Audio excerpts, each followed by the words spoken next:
Hey everyone, I'm Jack Llewellyn, and this is Cartels, Conspiracies, and Camarena. All right, we're going to spend the next few videos looking back at the case of the abduction, the torture, the interrogation, and the murder of Agent Camarena. As many of you already know, I started working on the Camarena case when I was a summer associate at an LA law firm in 1990.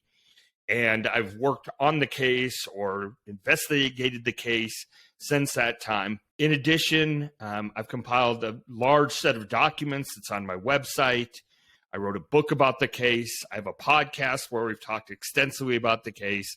And then, of course, we have this channel. So the Camarena case is something that is very near and dear to me, something that I take very seriously, and an area where I think the truth is incredibly important. Now, we're going to spend the next two episodes, going to do it into two chunks to make it more digestible for everyone. But we're going to look at common misperceptions, things that people seem to believe about the Camarena case that are not true.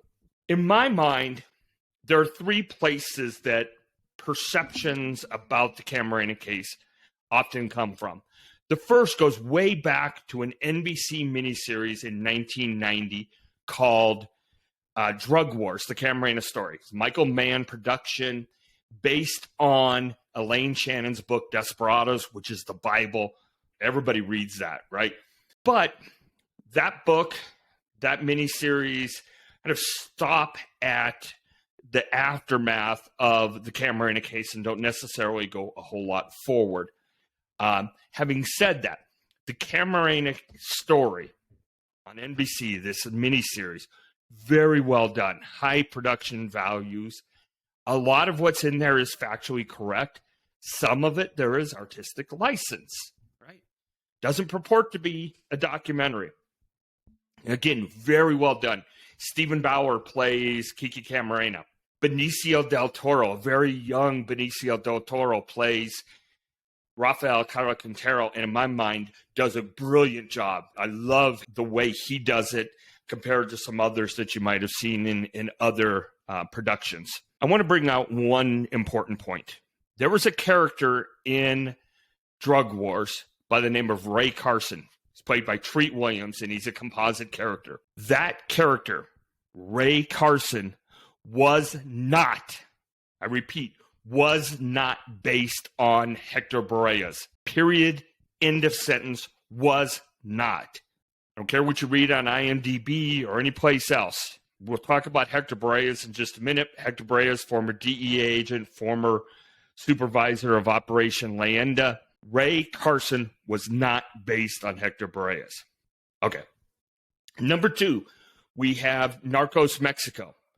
Started in 2018, and the first season is really the one that deals with Agent Camarena. Again, very good production values. Some very interesting information. Very well done. But there's a lot of dramatic license taken in that production. Okay? Not everything in it is factually accurate. We'll talk about a couple of the big things that aren't. Okay?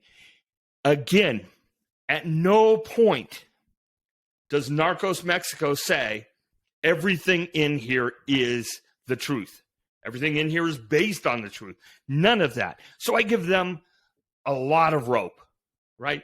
But as with so many things, you can't believe that everything that happened is exactly how it happened.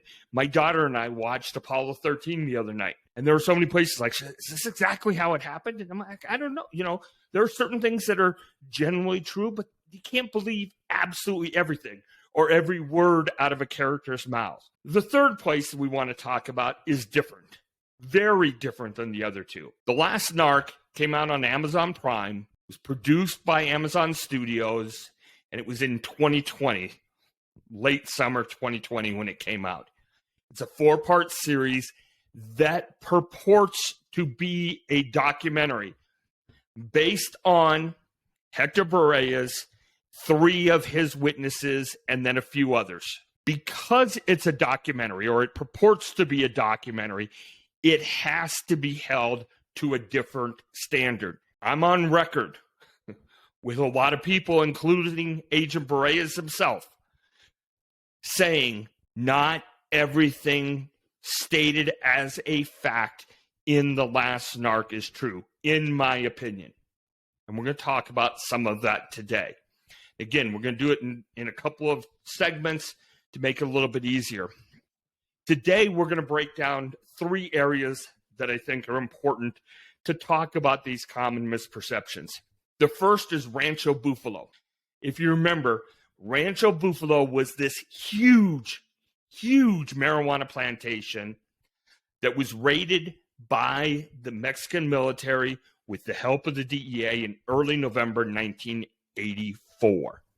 Okay? Just to give you some idea of size and scope, Rancho Buffalo is said to have comprised about 2,500 acres in total. About 1,350 of that was actual cultivation. About 7,000 employees. When it was raided, it's said to have netted someplace around 5,000 to 6,000 tons of marijuana. That value, depending on how you calculate it, someplace about $5 billion. Okay? So a big deal. If you watch Narcos Mexico, there is a scene where Agent Camarena goes undercover as a worker at Rancho Buffalo, almost gets caught by Caro Quintero. That never happened. The truth of the matter is Agent Camarena, who was a great agent, doing lots of things, did lots of wonderful things, but he had almost nothing to do with Rancho Buffalo. He played no role in the investigation into Rancho Buffalo. He played no role in the raid on Buffalo. He played no role in the burning of the crops, the marijuana during the raid. None whatsoever. Okay. Now, why is that important? Well, it's important because it goes to the idea of motive. And one of the things we always have to ask ourselves is, why would somebody kidnap and interrogate a DEA agent? I don't care if you're Caro Quintero or anyone else. You have to know there's going to be blowback from that, right? So there has to be a significant motive. Well, one of the things that some people, including Agent Boreas, have said is Buffalo cannot be the reason why Caro Quintero had Agent Camarena picked up, because Camarena had nothing to do with Buffalo. And on its face, that kind of makes sense, right? But the fallacy of that argument is it only makes sense, or the only thing to look at isn't what was true, but what Caro Quintero and those working with him thought was true. By that I mean, if Caro Quintero thought that there was a DEA agent in the Guadalajara office of the DEA who was responsible for Buffalo, responsible for the raid on Buffalo, that's a motive to have him picked up, whether that belief is true or not, right? So people get it wrong. Number one, they think that Camarena was involved in Buffalo when he wasn't. And number two, they listen to people like Agent Boreas say, that can't be the motive, but that's not true either.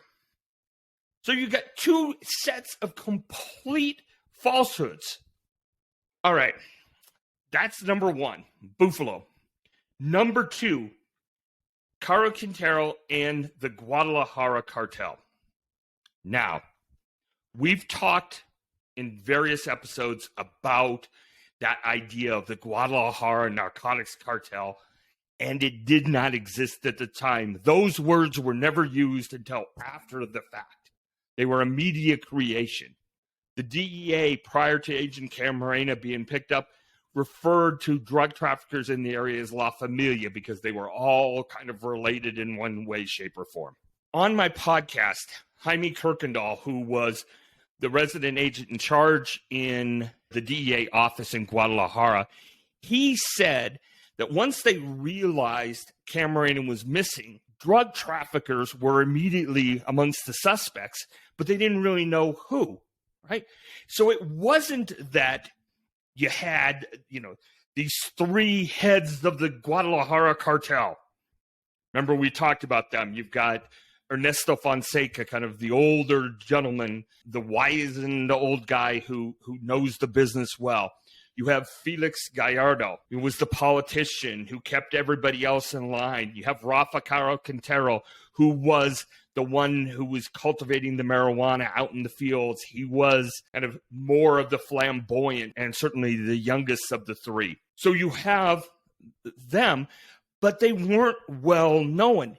In fact, here's something that is amazing. If you haven't already heard it from me elsewhere, at the time Agent Camarena was abducted, the DEA did not know what Rafael Caro Quintero looked like, and they didn't even have a picture of him. Tell me that's not substantially different than the common perception regarding Rafa. Okay? So that idea that Caro Quintero was well known, that he was out and about. I think there's a scene in Drug Wars, where he's in a Jeep or a car and shooting a machine gun and around and stuff. That's not how it was exactly. And in the DEA offices, they did not know who Caro Quintero was. That's really, really important when we look at fallacy number 3. Drug Wars, Narcos Mexico, both have scenes at the Guadalajara airport when Caro Quintero is trying to leave on a jet. Let's talk about what really happened and what didn't happen. If we step back a little bit, what's interesting in this is the DEA overheard some chatter on radios and frequencies that they were monitoring of the cartel members or the drug traffickers. And there was word that Felix Gallardo was getting ready to leave town and that he had asked somebody to bring money with him to the airport or for him to the airport. DEA says, let's get some people out there. Now, here's kind of an interesting story. If you talk to people who were actually amongst the ones that said, hey, you got to go out to the airport. Remember, people came from all over, came from the States, came from different places in Mexico. So some of these guys who were supposed to go to the airport to kind of see what was going on didn't know how to get to the airport. They didn't know their way. So they hired a taxi to drive there, and then they followed them in the taxi in rental cars. Okay. They get out to the field. They see a couple of, SUVs come up. They assume that it's a drug trafficker, but they don't know who it is because, again, keep in mind, they didn't have a picture of Caro Quintero. They had no idea who he was. In the dramatic programs talking about this episode, the number of DFS agents squaring off against the DEA agents is way out of whack, okay? As is reports of it in the media by people who should know better, including Hector Breas. And I'm going to read this to you because I want to make sure I get it 100% correct. This is a direct quote from a Fox News interview of Hector Breas. Hector says, speaking about this incident at the Guadalajara airport, upon arrival, we were confronted by over 50 DFS agents pointing machine guns and shotguns at us, the DEA. They told us we were not going to take Caro Quintero, says Breas, recalling the standoff. Well, Caro Quintero came up to the plane door, waved a bottle of champagne at the DEA agents and said, "My children, next time bring more guns," and laughed at us. Now, why is that statement so appalling? Number one, Hector Breas wasn't there, right? Notice it says Breas recalling the standoff. He wasn't there. He has nothing to recall. Nothing. Number two, Nobody said you're not taking Carl Quintero. They didn't know it was Carl Quintero. The DFS agent in charge, Pavon Reyes, who actually went in and talked to Carl Quintero on the plane, didn't know it was Carl Quintero. Nobody said that's Carl Quintero at the time. Nobody. And there were not 50 DFS agents. And Hector Berreyes knew there weren't 50 DFS agents. One of the DEA agents at the Guadalajara airport was a DEA agent by the name of Sal Leyva. Sal Leyva ended up being partners with Hector Berreyes. Sal Leyva testified at trial about this incident. How many DFS agents did he say there were? 8. And then on cross-examination, he admitted that the first time he filed a report, he said there were 5. So whether it's 5 or 8, it sure as hell wasn't 50. But 50 sounds better, doesn't it? So what do you have? You have a perception that everybody knew who Carl Quintero was, that you knew who it was when he pulled up, that the DFS knew who it was, and that they knew they were letting Carl Quintero get away when it happened. And that's simply not the case. It sounds good. It looks great on film. It's a dramatic scene, but it's not true. Now, what about the statement, my children next time bring more guns? That's become apocryphal, urban legend. I spoke personally to somebody who was there that day. Someone who said, Jack, I'm not telling you he didn't say that, but I don't remember him saying it. I don't know about anybody else, but I'm pretty damn sure that if I was there and he said something like that, I'd remember it. Okay, that's the first 3 common misperceptions about the Camarena case.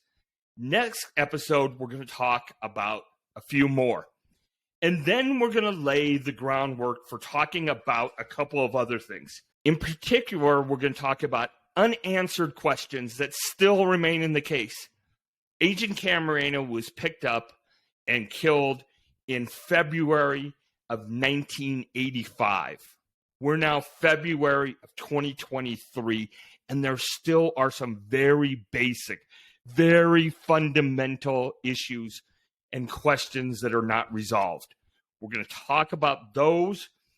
We're going to spend a little bit of time talking about Godoy and Lopez, the 2 primary witnesses for Hector Berreyes in the last NARC and at one of the trials of Ruben Zuno Arce. We're going to talk a little bit about Dr. Humberto Machain, and then we're also going to talk about allegations relating to the CIA and Felix Rodriguez in particular.